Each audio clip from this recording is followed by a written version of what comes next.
ചിലർക്ക് ഭൂമിയാണ് വേണ്ടത്. മറ്റുള്ളവരെ ഭീഷണിപ്പെടുത്തി ഭൂമി തട്ടിയെടുക്കുക. ഒരു കുടുംബത്തെ അങ്ങനെ ഇല്ലായ്മ ചെയ്ത് ഭൂമി നേടിയെടുത്തിരിക്കുന്നു. അതുപോലെ തന്നെ ചിലർക്ക് സ്ത്രീകളെയാണ് ആവശ്യം.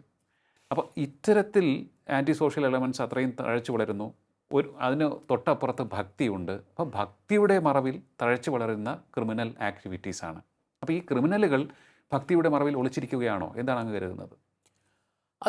ഇവിടെ ധാരാളം ആൾക്കാർ ഈ ഭക്തിയുടെ മറവിൽ അല്ലെങ്കിൽ അതിനു വേണ്ടി വരുന്നവരാണ്. കാരണം ഇത്രയും പ്രശസ്തമായ ഒരു ഒരു പുണ്യഭൂമിയായിട്ടാണ് എല്ലാവരും കണക്കാക്കുന്നത്. അതെ. അപ്പോൾ ആ ധർമ്മസ്ഥലയും അതിൻ്റെ കെട്ടിടങ്ങളും സംവിധാനവും അതിൻ്റെ അവിടെ ഒന്നും വലിയ പ്രശ്നമൊന്നുമില്ല. അവർക്ക് ഇതിനെപ്പറ്റി അറിയാവുന്ന എനിക്ക് കാരണം അവിടെ അതുപോലെ ജീവനക്കാരും സെക്യൂരിറ്റിക്കാരും പൂജാരിമാരും അത്ര ആൾക്കാരവിടെ ഉണ്ട്. അവരുടെ കോമ്പൗണ്ടിനകത്തോ അല്ലെങ്കിൽ ആ ഏരിയയിൽ വലിയ പ്രശ്നം. പക്ഷേ അങ്ങോട്ട് വരുന്ന വഴിക്ക് ഏകദേശം 19 കിലോമീറ്ററിലൊക്കെ എന്തും നടക്കാം. അവിടെയൊക്കെ കാരണം ഇവിടം കൊണ്ട് ജീവിക്കുന്നവരും ഇവിടെ വരുന്നവരെ പൈസ പിടിച്ചു പറിക്കുന്നവരും നമുക്കറിയാം. ഈസ്റ്റ് കോട്ടിലൊക്കെ നമുക്കറിയാം പിടിച്ചു പറിക്കാർ എത്രയുണ്ട്. കൊച്ചിയിൽ കോഴിക്കോട്ടൊക്കെ പിടിച്ചു പറിക്കാർ രാത്രിയാകുമ്പോൾ അവരെ.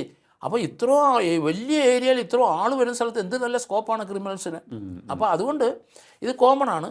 അതിനൊന്നും ഒരു കഴിയും കണക്കും ഇല്ലാതെ ഇതുപോലെ ഒഫൻസ് വരുമ്പം പോലീസിന് എന്ത് ചെയ്യാനൊക്കെ നമ്മുടെ ഇവിടുത്തെ പോലെ ഒരു കേസോ 2 കേസോ അല്ല ഒരു ദിവസം റിപ്പോർട്ട് ചെയ്യുന്ന അവിടെ 100 കണക്കിന് വന്നാൽ പോലീസിന് എന്ത് ചെയ്യാനൊക്കും 10-50 പോലീസുകാർ കാണുമായിരിക്കാം ഒരു പോലീസ് സ്റ്റേഷനിൽ. അത് കൂടുതലൊന്നും അവിടെ നടത്താൻ പറ്റില്ല. അതുകൊണ്ട് ഇത് സംഘടിതമായിട്ട് ഇത്രയോ നാളും അങ്ങ് നടന്നു പോയിക്കൊണ്ടിരുന്നു. ഇപ്പോൾ കുറച്ച് അതിനകത്ത് ബംഗാളിലുള്ള ഒരു CBI ഓഫീസിലെ ഒരു ലേഡി സുജാത എന്നെൻ്റെ ഒരു ഓർമ്മ, അവരുടെ മകള് കൂട്ടുകാരും എല്ലാം കൂടെ കൂടി ഈ ധർമ്മസ്ഥലയെ കാണാൻ പോയി.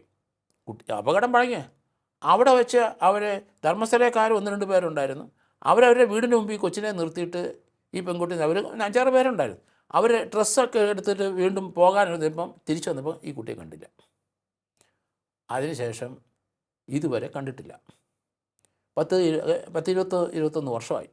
അമ്മ അവിടുന്ന് ബംഗാളിൽ നിന്ന് വന്ന് ഇവിടെ കൂടെ വരും, കൊച്ചിനെ അന്വേഷിച്ച് നടക്കും. അങ്ങനെ അന്വേഷിച്ച് ഇവർ ഈ കൊച്ചിനെ ആരാണ് എന്താണ് ചെയ്തതെന്ന് എന്ത് പറ്റിയെന്ന് അറിയാൻ ഇങ്ങനെ നടക്കുന്നതെന്ന് പറഞ്ഞപ്പം ഇവരെ ഭീകരമായിട്ട് അവിടെ മർദ്ദിച്ചു. ആരാന്നറിയാത്ത ആൻറ്റി സോഷ്യൽ എലിമെൻറ്റ്സ്. 57 ദിവസം ഇവർ കോമായി കിടന്നെന്നാണ് പറഞ്ഞത്.